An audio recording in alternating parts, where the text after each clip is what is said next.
Have food at home. All right.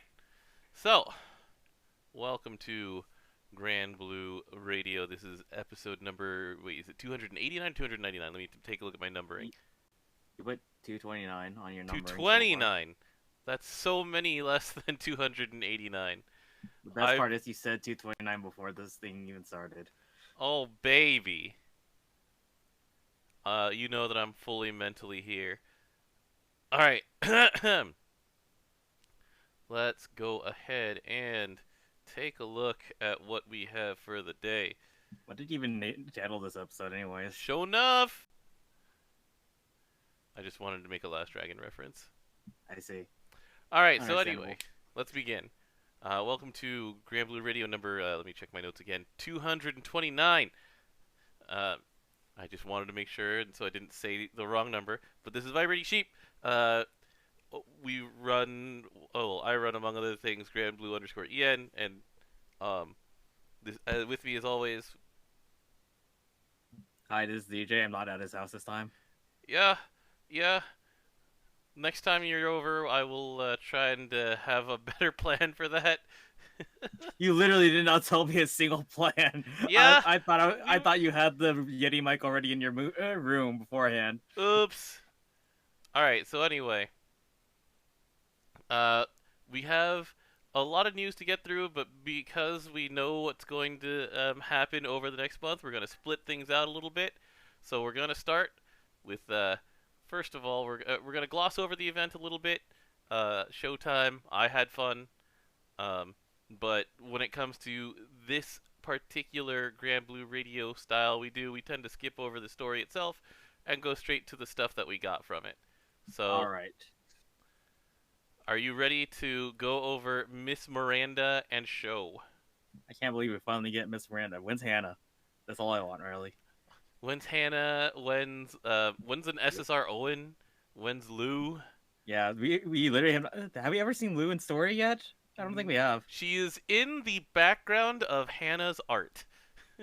Not Hannah, Miss Miranda's art. Sorry. Yeah, but we actually haven't seen Lou, and I've seen Lou in Princess Connect. Yeah, she was free in Princess Connect. She's available in Shadowverse, Rage of Bahamut. She is not in Granblue Fantasy yet. But alright, well, I clicked on Miss Miranda, so here we are. Let's start with Miss Miranda, because she's the character who's been around for longer. So,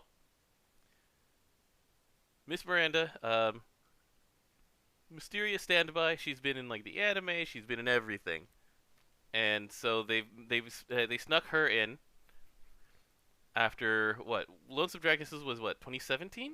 I think 2017. So she's been around for 4 years, and this is her promotion to playability, and she's a fire staff healer. So That's not new. I Not mean, we had entirely. Tina, yeah. I mean, the heal is on a yellow button, so that's pretty nice. The heal is on a yellow button. Her clarity is on a CA. This character is made for is made for full autoing basically. So let's start. Yeah. So every time she CAs, she removes a debuff from everybody. Um, how often does she CA? Does she have any meter boosts? She does have a meter boost technically. What's that? So Skill she just one. skill one is just everybody's charge gain is up. Yeah, that's about it. That's actually her only meter boost. All right. So when she boosts that meter, how much percent does everybody get? 20%. 20%. All right. That's Still a long ways because you have to get it from autos and being hit. It does go a long way, but yeah, 20% boost is it's a little sad in comparison to other characters that have been around for 6 years and give you 50%. Fire. Yeah, and R fire and also heal. So that's not the reason that she's gonna be around. How much does the button heal for? This yellow button with a 2K. 2K? Yeah.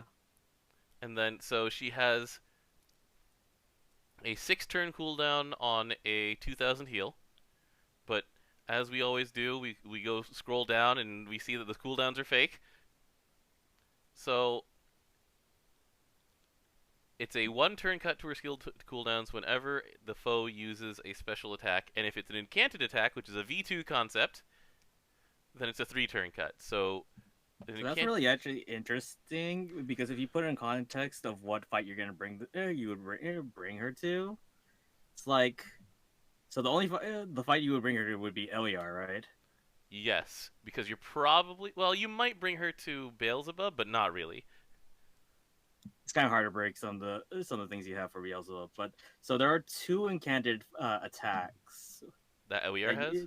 that you look out for. Mm-hmm. Actually, three technically, but so there's Wind Speed, which is damage to every foe. I mean, every ally. Mm-hmm. There's Mach 3, Mm-hmm. and then there's Meteor Feather. So her skill 2 is interesting because it works against two of those three Mm-hmm. what's it called? Incanted attacks. Which is important because given that this thing has a what is it 12 or is it 13 when you upgrade it? 12. A 12 turn cooldown, so you'll need you'll be able to use it for one of those incanted attacks. And then you'll need let's see, so it uses an incanted attack. You go down to 8 turn cooldown because it's 3 for the cut and 1 for the turn passing. So you're gonna still need to find another way around all some of this stuff. So Yeah, you have to actually break the other ones mm-hmm. because you're not going to have it in time. Because, let's see here, Wind Speed is at 100 trigger and 70% trigger. Mach 3 is at 85 and 55%. You'll probably get through those health bars fast enough. Mm-hmm. And then then we have Enchanting Fantasy, which is it fills a diamond, it gives you a shield. How big is the shield? 5k. Respectable. Wind damage reduction, which is how much? Is it 20? 30%. It's 30%. So it's basically like, is Athena armored also 30%? Let me make sure. Athena's armored is 30%. Okay, so for wind specifically, it's basically Athena armored. Um, and then the last one is whenever a fire ally uses a skill, and this is like you can kind of pretend that she's Leisha for this. Every 7 or is it 8? It's on the 8th 7. skill. It's every on the 7. Okay, so every 7 skills she gets to cast uh her her heal and her charge bar up again. Oh, you might be right. It might be 8 because It has to it get to says when 7 used at first, 7. and Yeah, then it has to get the 8th one will bring you back down to 0, and then you start all over again. correct. So Is there anything with this wording about 0 turn cooldowns? it should ignore 0 turn because pretty much nothing in the game counts a 0 turn cooldown as pressing a button. Yeah, there was nothing in the wiki about it. That's why I'm asking. Mm-hmm. Because otherwise, you would, I guess, the optimal thing you would Is do Antheria? is what was that? Antheria just dance forever. Yeah, it shouldn't do it Yeah, because Antheria exists and Sturm exists.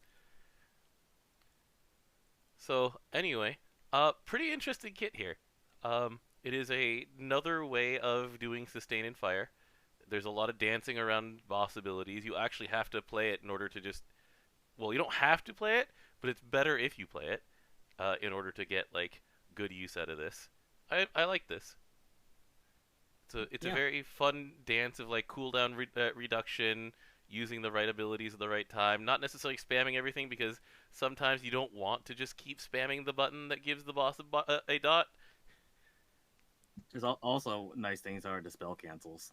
Those Hmm. are always nice. Yeah, it's true. And this dispel cancel is especially sweet because she's made for V2, and Ewiar has a really big part where he just likes to dispel your busts and replace them with annoyances. It's awful. You mean supplemental damage? My favorite. Oh yeah, when you just take extra damage, Yeah, it's from a guy who's hitting you really hard and really fast. multiple times. Yeah, Yeah, it's pretty mean. Let's see. So which trigger is it that dispels you? Is it Dragon's Nest? Yep, it is flying Dragon's debris. Nest. Is it also flying debris? Does Flying Debris also do it? Let me take a look at it. Yes, Removes it 3 buffs. does. Oh, what a dick OER is. So anyway, pretty interesting design. I like it. The worst part is that he can't unchallenge those stacks. They hit multiple times. Yeah, yeah, that's good. That's good for just the health of the game in general. At least the spell cancel and veils stay on until it's needed. Hmm. But yeah, like this is an interesting implementation of just the Noah button. All right, are we ready to move on to show then, or is there anything more to say about Miss Miranda? I like how she has two stamina nodes and she only has 0 red skills. She's not made for attacking. I don't know why you need stamina nodes on her. I don't know. They just didn't want to put more heal nodes on her or something. I don't know. Just give someone like 5 heal nodes. They'll be fine.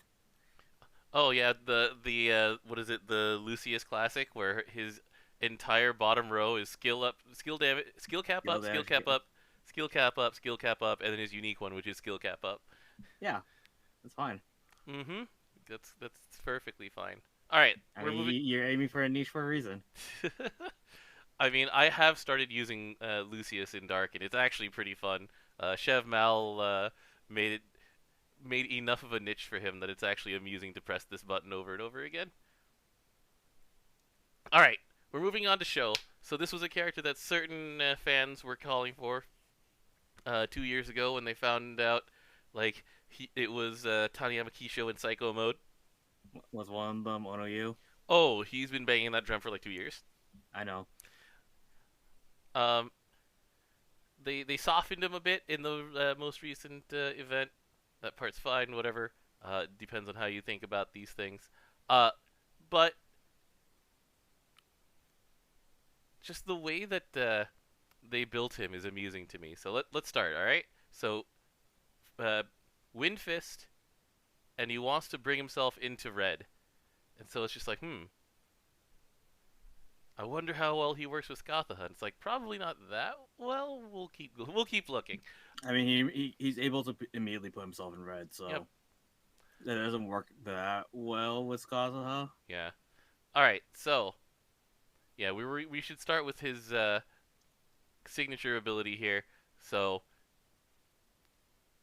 full throttle brings him to red, gives him 8 turns of jammed, gives him it's undying, so it's the good one, the one where it lasts for an entire turn when he would normally die. He only gets undying when he's below 25. Oh, so he has to be below 25 already when he presses it? Correct. All right. So it's just the unchallenged and this one. Is there anything on here that refreshes it, or is it only... There's nothing to refresh it. There's only the cooldown cut. Got it. All right. Interesting. Interesting. He does have a dodge all in his CA. That's always helpful. He also has 2 ways of building meter. So he has Showtime here, which is the classic just 30 meter to everyone. How similar is this to Tsubasa's ability? Let's go take a look. 30% CA damage, 10% CA cap up. Is that the exact same numbers that are on Tsubasa? I'm gonna check right now. What is Tsubasa's fist? What is it? It's going kamikaze? It's the No, it's exact same. it's the exact same. So it's Fist Fight City. It's literally Fist Fight City here. All right. Even the cooldown's the same. Amazing. All right. So we've got the Tsubasa button here. He gives himself amped damage, and he gives himself chaser. And if it's below 25%, he gives it to everybody. And if he's in V2 and the foe's using a stance attack, he refreshes it. Which is actually more common than Incanted attacks? well, it depends because the one the V2 you would fight you would bring this to would be Galleon. Galleon, yeah. And his only stance attack is when he's filled up with meter in the first place. Mm-hmm. And then he does like a billion other ones. Yeah, he just does a bunch of them in a row. Yeah, you can actually control this stuff at least with Yeah. that. Fair enough. Thinking. All right, so that's the way that you're gonna press these buttons again. And then the other way that he gets meter is, let me show you who's king. So he needs to be before he's attacking, which is very easy. It's right there. It's still one button. He's going to triple attack with Chaser, and his Chaser is 20%. 20%. Okay. And then at the end of the turn, everybody gets 10 meter. Naru would like that. Just saying.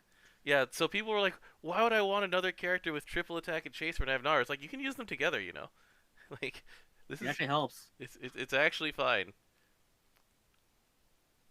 Um, and then, yeah, so that's pretty much the entire package is there. Like, you bring him down to low health on turn one. You have him triple attack and do big damage and then provide your team meter. When you're close enough to a chain burst, if you want, you can fist fight city. I mean showtime. And then he gives the entire team damage amp and chaser as well. So it's just like, all right, let's do this. It's Oh a real yeah, good kit. like he has the same thing as Uisa's with guaranteed TA and 20% chaser at low health. Oh, so it's actually the same numbers as Uisis also. So Yeah, he gives meter. So it's Uisis Tsubasa. Got it.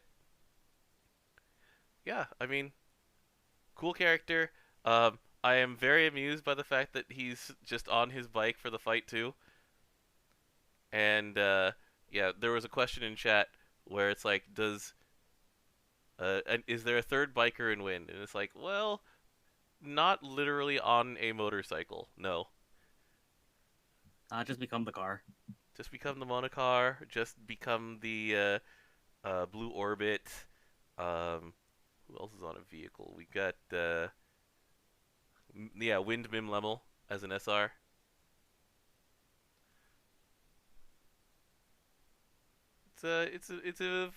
It's a fun thought. I do want an entire biker team soon.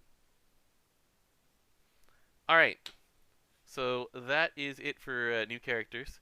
They did not release a new summon, so we're moving on. All right, next. So coming up in Koregra, we have um, Xenovohu Mana coming up this month, and they released some news on how they plan to keep Xeno relevant, or because people were talking about how a lot of Xenos you don't use anymore because the Astral EX weapons exist, so the Beelzebub weapons. Um, and so like Earth ones are kind of an exception because this is such a good main hand, the True Judgment Liar. And same thing with the sword. The sword is a very good defensive main hand. Like both of these are very good defensive main hands. Although I'd say the sword lost a little bit of value. Now that there's a character who can theoretically turn all of your incoming damage to water. Yeah. I mean that's fair. Um, and so what they're doing is they're adding AX skills to these things in the drops in the upcoming Xenovohu rerun. And it's just like, all right, so True Judgment Liar was already it was a stronger sustained main hand than the Opus is, just because the heal and revitalize, the fact that it has HP on it, um, and like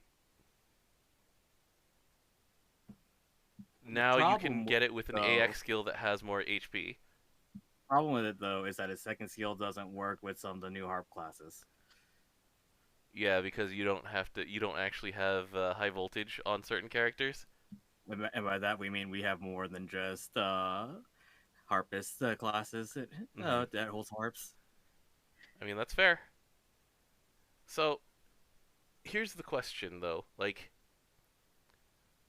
do you have any motivation whatsoever to even try for Xeno weapon drops? Because I mean, with our previous experience with Xeno weapons, they're a relatively rare drop. So, like, Mm-hmm.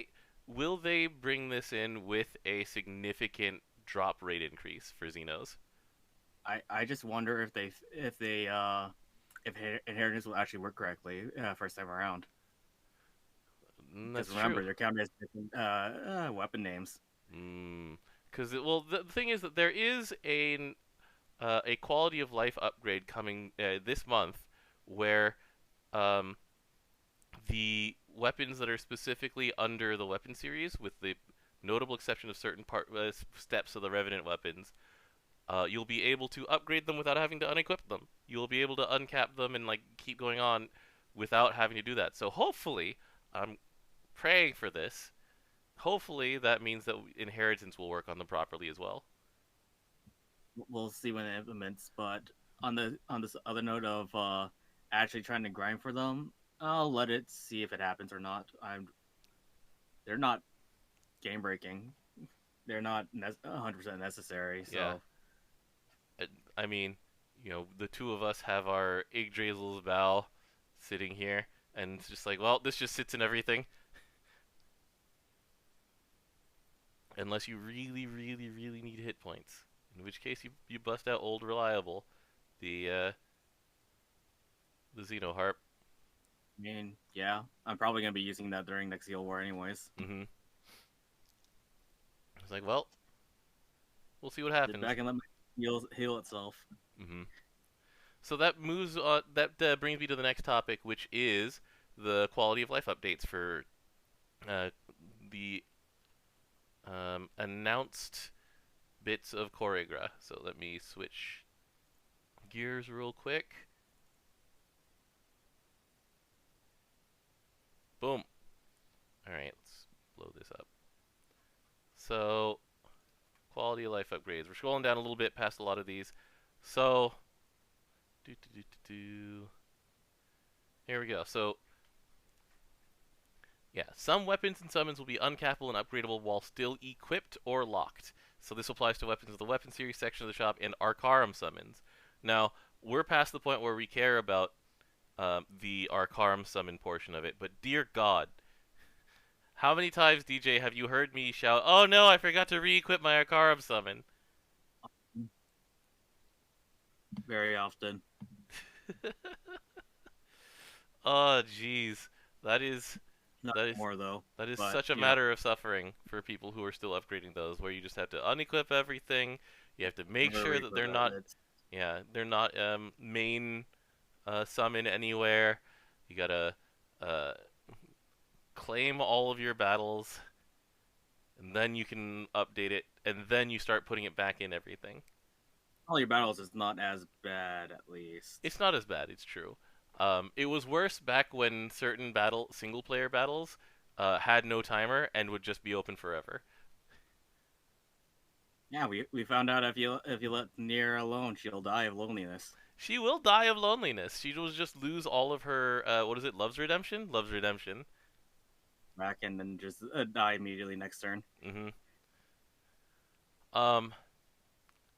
Okay, so the next thing in like a few quality of life things. So we hit day 80 after the daily points shop, and so they're putting in another outfit, which is the Dark Style Zeta.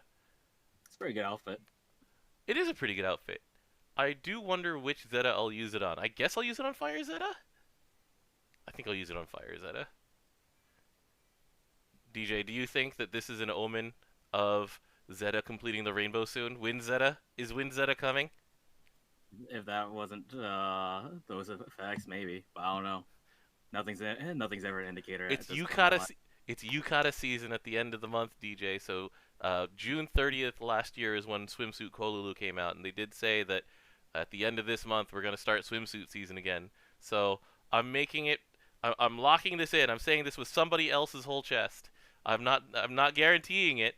I'm just saying Yukata We do Zeta have Jessica, so, wind. swimsuit and Yukata, so anything's possible. Yukata Jessica Yukata Zeta wind. I'm calling it. The rainbow will complete, and Vera will be joined. All right. So this one's one that I'm also looking forward to. Um, it was bad enough. Like they keep improving on V2. The little problems I have with it. So the current one that they're working on is they are going to be upgrading Battle System V2 to make it easier to tell how close you are to breaking an omen. Does that mean I have to click in to see how close I am to breaking the Oma? Uh, yes, hopefully. They say that it wants to make sure that you can just take a quick look. It wants you to be able to just glance at the top right of the screen and understand like which omen and how to break it and how close you are. Nice. That's a lot. Just how do you do that and not flood too much information? I think that the information flood is inevitable, and I think what they do is they just make it a progress bar, that just fills up, and when it's filled up, pop, the thing goes away. Oh yeah, another QOL thing, by the way, along with those AX skills for Xeno weapons, they're putting halos in a shop so you don't have to just mindlessly mash 4 Primarchs. You can just trade in your Xeno Vohu mana. And they're also making like the M2 summoning crystals something that you can buy in the shop too. So that's Nice. nice. I'm happy with that one.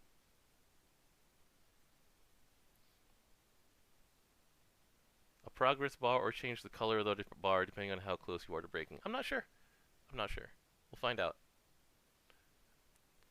Maybe they'll just have like an icon that says damage or hits or like the status effects that you need uh, to inflict, and then there'll be checkboxes next to them, or like a running counter. Who knows? I I'm barely ever complete the status effect ones. I only complete the status ones when it's dispel. I complete it when it's on accident in sandbox. Mostly it's the that, and I've also designed my Earth sandbox boss fight so that Medion casts Wind's defense down at 50%. I've timed it out. I did my speedrunner optimizations or whatever, and yeah, so as soon as it crosses 50%, Medion's Wind's defense down is back up. I have not bothered doing this for anybody else anymore. Much brain power. um, but yeah, so that's pretty much all it is when it comes to quality of life stuff. We can talk about a couple of miscellany. Um, so next week I'm going to be talking about new fights and things like that because that'll be closer to when it'll be more relevant for things like Dread Barrage. We'll actually have fought the Tower of Babel, so we can talk about the design of that one and how much it challenged us and everything. Um, About can we what's up? talk about the thing I don't agree with on this Koregra Which is that Athena? you don't agree with Athena? I agree with Athena. I mean, she is very good already. So who would you have The, preferred instead of Athena in terms of just like get a fire character in there? we just get a fire character. It would probably be Elisa. Elisa does need some help. He needs a lot of help. I think this is a matter of character popularity as well, though, and probably setting up for Primal Pals too. Oh, hey, Hellas is also a pretty good choice. Hellas would be a pretty good choice. Yeah, I mean, so in this particular case, I don't think they were doing it to make the character better or rebalance the character or anything like that. I think they did it based on character popularity and story, like like setup. So, um, yeah, the Athena 5 star. We'll see what happens, what they do to her. We'll see. We'll also especially see what they do to 7 and 8 when they get to their 130s this month. Well, there's a lot to look at, and then yeah, we'll be talking more about the Belial fight once that's out or when it's closer. But yeah, I think that's it for today's Granblue Radio. There's not much else that we were willing to talk about to take away from next week. Yeah. So, You want to say how happy Halloween, everybody? I mean, that happens every year, though. I'm not No, like, but I'm just saying, happy Halloween, everybody. so this is the thing about the Halloween stuff is that they are around until the 19th. So there will probably be a gala that includes the Halloween stuff, and so that kind of puts like the gala timing around the 16th or so, the 16th, 17th. That's my thought. Mm-hmm. It could also just end before gala, and the gala starts on the 19th. That would be a little late for gala start, but anyway, that's all speculation at this point based on previous patterns. That's all we have. But it's like, let's see, how many of these characters So Halloween Eustace has been rebalanced. Dark Cagliostro has been Halloween Cagliostro has been rebalanced. Uh, Light Charlotta has also been rebalanced. Did they rebalance Donoa yet? I just remember Donna being better or something. I don't remember. No, she's still relying on Petrify, so I don't think they've actually adjusted Halloween Donoa yet. She's cute though. Oh, I remember what I was mad at when they made this design of Donoa. It was because in Extra Works, you can see that the other option was Donoa with a really big hat and in a witch costume. I was like, we could have had big hat Donoa. That'd been pretty sick. Not gonna lie.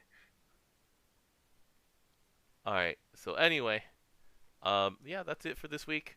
Uh, we are saving ourselves and spreading out a bunch of the June updates for later in June when it's closer and more relevant, and maybe we'll have more information. Um, so also DJ Melissa has been in contact with me, and All she right. is saying that um, we may have the next GB radio draft next month. So we're getting ready for that one. So look All forward to right. it. We're bringing Daryl for it too. This should be fun. This hopefully it's going to be a fun one. We're gonna work on it and make sure that it's at least as fun as last time. It won't be your Last time was birthday pretty though. fun. That's the hope. All right. So anyway, um, we will see you guys next time because yeah. So next time we're gonna be covering Dread Barrage. We'll be talking a little bit more about like our expectations for the Belial fight because that goes live the week after, and then we'll see what else is going on. I mean, and then We'll like be into middle of the Tower Babel, all that stuff. yeah. All right. Good night, everybody. Thanks for joining us. Sure. Let's go. Let's go watch Zombieland Saga.